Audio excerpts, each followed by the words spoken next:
नमस्कार मित्रांनो आज मी तुमच्यासाठी घेऊन आलोय एकदम चमचमीत एकदम टेस्टी अशी आणि एकदम साध्या सोप्या पद्धतीने बनवली जाणारी बटाटा कढीची रेसिपी, जी की बनवायला एकदम साधी सोपी आहे। तुम्हाला तर माहितीच आहे आपल्या रेसिपीज कशा असतात, एकदम साध्या सोप्या आणि सरळ। तर मग तुम्ही हा बटाटा कढीची रेसिपी एकदा नक्की ट्राय करा। दोन्हीची जी कॉम्बिनेशन आहे ना एकदम भारी लागते, एकदम टेस्टी लागते। चला तर मग मित्रांनो बोलण्यामध्ये जास्तीचा वेळ न घालवता आपल्या रेसिपीला स्टार्ट करूया। हो पण त्याच्या आधी चॅनलला सबस्क्राइब करा, लाईक करा आणि कमेंट करायला विसरू नका। चला तर फटाफट रेसिपीला स्टार्ट करूया। तर मित्रांनो कढी बटाटा बनवण्यासाठी ना सगळ्यात आधी आपल्याला दही टाकून घ्यायचं आहे। म्हणजे 2 वाटी दही मी इथं घेतोय, 1.5 ते 2 वाटी घेतलं तरी चालेल। हे बघा मित्रांनो ऑलमोस्ट पावणे 2 वाटी मी दही घेतलेलं आहे इथं। आता यामध्ये 1 वाटी पाणी टाकून घेतो। पाण्याचं जे प्रमाण आहे ना तुमच्या आवडीनुसार तुम्ही कमी जास्त करून घेऊ शकता। म्हणजे कढीची कन्सिस्टन्सी जशी पाहिजे ना त्यानुसार तुम्ही कमी जास्त टाकून घेऊ शकता पाणी। आता या दहीमध्ये 1 ते 1.5 चमचा बेसन टाकून घ्यायचं आहे। एकदम बारीक जो बेसन असतो ना तो यूज करायचा यामध्ये। 1.5 चमचा यामध्ये टाकून घेतलेले आहे।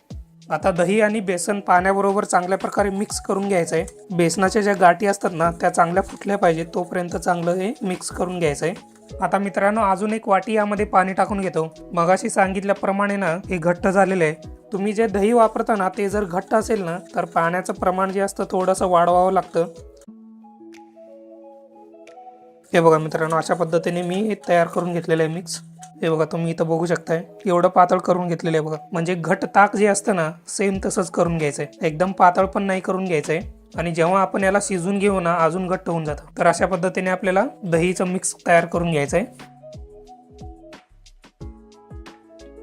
तर मित्रांनो आता कढीला फोडणी देऊन घ्यायची आहे। त्यासाठी मी कढई चांगलं तापून घेतो। सगळ्यात आधी एकदम कडकडीत असं कढई तापून घ्यायचे।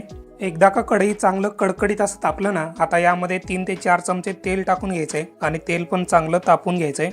एकदा का तेल पण चांगल्या प्रकारे तापलं ना आता यामध्ये 1 चमचा जिरा टाकून घ्यायचंय। जिऱ्याबरोबर थोडीशी मोहरी पण टाकून घ्यायची। एकदा का जिरे मोहरी चांगल्या प्रकारे तेलामध्ये तडतडली ना आता यामध्ये लसूण टाकून घ्यायचंय। त्याचबरोबर कढीपत्त्याची पानं, 3 हिरव्या मिरच्या, त्याचबरोबर यामध्ये बारीक कापलेला अर्धी वाटी कांदा। हे सगळं टाकून झालं ना तेलामध्ये चांगल्या प्रकारे परतून घ्यायचंय। 1.5-2 मिनिटासाठी चांगलं तेलामध्ये परतून घ्यायचं। याला कांदा थोडासा मऊ पडला पाहिजे तोपर्यंत परतून घ्यायचंय। कांदा आणि बाकीचे पदार्थ चांगलं तेलामध्ये परतून घेतलेले आहे। आता यामध्ये थोडीशी हळद टाकून घ्यायची आणि बाकीच्या बरोबर चांगल्या प्रकारे मिक्स करून घ्यायचं याला हळदाला। आता यामध्ये टाकून घ्यायचा आहे आपला दहीचा मिक्स। आता हे दहीचं मिक्स चांगलं मिक्स करून घ्यायचं आहे सगळं। आधी जो कांदा आणि बाकीचे पदार्थ परतून घेतले ना तेलामध्ये ते सगळं यामध्ये मिक्स करून घ्यायचं आहे चांगलं। गॅस जो आहे ना मंद आचेवरती ठेवायचा आहे आणि कढीला थोडंसं उकळी येऊन द्यायची आहे। आता कढीला थोडीशी उकळी यायला चालू झाली ना आता यामध्ये उकडलेले बटाटे टाकून घ्यायचे आहेत। 2 मीडियम साईजचे बटाटे मी उकडून घेतलेले आहेत आणि त्याचे काप करून घेतलेले आहेत। हे कढीमध्ये टाकून चांगल्या प्रकारे मिक्स करून घ्यायचं आहे।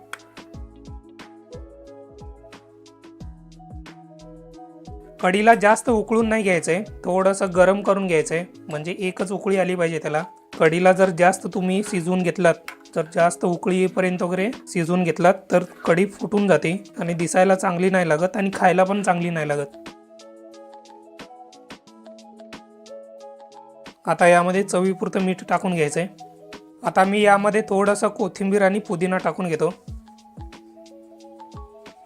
तर मित्रांनो अशा प्रकारे एकदम साध्या सोप्या पद्धतीने आपला बटाटा कढी रेडी झालेला आहे।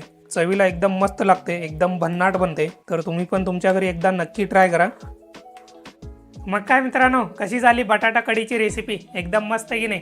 एकदम टेस्टी झालेली आहे, एकदम भन्नाट अशी झालेली आहे आणि बनवायला पण एकदम साधी सोपी आहे। तुम्ही आता बघितलेलं असाल। तर अशा पद्धतीने तुम्ही पण तुमच्या घरी ना बटाटा कढीची रेसिपी एकदा नक्की ट्राय करा आणि मला कमेंट करून सांगा तुमची रेसिपी कशी झाली ते। चला तर मग जाता जाता रेसिपी आवडत असतील तर चॅनलला सबस्क्राइब करा, लाईक करा आणि त्याचबरोबर रेसिपीज इतरांच्या बरोबर शेअर करायला पण विसरू नका।